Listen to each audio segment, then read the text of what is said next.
Kung gusto mong ituring kang prinsesa, magmahal ka ng tibo. Gagawin ka pa niyang reyna. Maniwala ka. Dahil ang mga tibo, naiintindihan ang nararamdaman ng mga babae. Lahat ng topak nila at toyo. Dahil kahit pusong lalaki sila, naranasan pa rin nila ang mga pinagdadaanan ng isang babae. At yung experience nilang yun, ang nagbibigay sa kanila ng edge sa mga lalaki.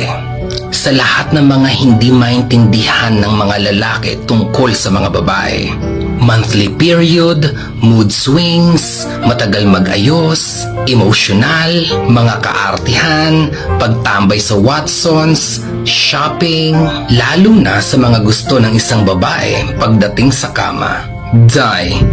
Expert ang mga tibo dyan at siguradong makakailan ka kahit mag-unli ka pa dahil alam nila kung saan ang kiliti mo.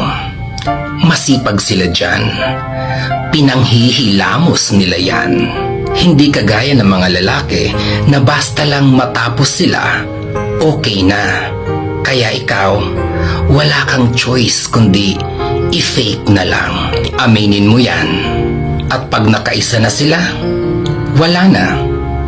Swerte na kung makadalawa or tatlo sila. Samantalang ikaw, bitin na bitin pa. Kaya magkukunwari ka na lang na tapos ka na. Diba? Konti na lang daw ang mga gentlemen ngayon. Huwag kang mag-alala, girl. Sa mga tibo, dadaigin mo pa ang isang baldado sa todong pag-alalay nila sa'yo. Sa panliligaw naman, konti na lang ata ang lalaking nanliligaw ngayon. Masyado daw atang pang makaluma yun. Sa mga tibo, araw-araw kang liligawan. Kaya araw-araw ka din kikiligin. At karamihan sa mga tibo ngayon, mga successful, magaganda ang trabaho, may business, o kaya may stable na income. Siguro kasi gusto nilang patunayan sa lipunan na kaya nilang doblehin ang kinikita ng isang lalaki kahit na babae sila. Kaya kung financial security ang kailangan mo, secured na ang future mo sa tibo. So kung palagi ka nalang pinapaasa at iniiwan, palagi ka nalang niloloko at nasasaktan, isipin mo, nakakailang boyfriend ka na ba? At paulit-ulit na lang ang nagiging experience mo sa kanila. Baka naman kailangan mo nang mag-try ng iba. Baka naman yung inaayawan mong dinuguan, yun pala yung lasang magugustuhan mo sa isang ulam. Hindi mo pa lang kasi natitikman. Lalo na sa mga single moms dyan, na hirap makahanap ng jowa dahil nata-turn off sila pag nalaman nilang may anak ka na.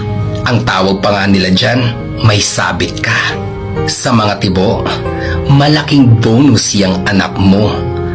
Ituturing nilang sarili nilang anak yan. At hindi lang sila basta magiging haligi ng tahanan. Dahil dalawa kayong magsisilbing ilaw na gagabay sa anak mo at hindi yan bumibitaw. So kung hindi mo pa nasusubukan to, try mo magmahal ng tibo at magbabago ang pananaw mo sa buhay at sa mundo.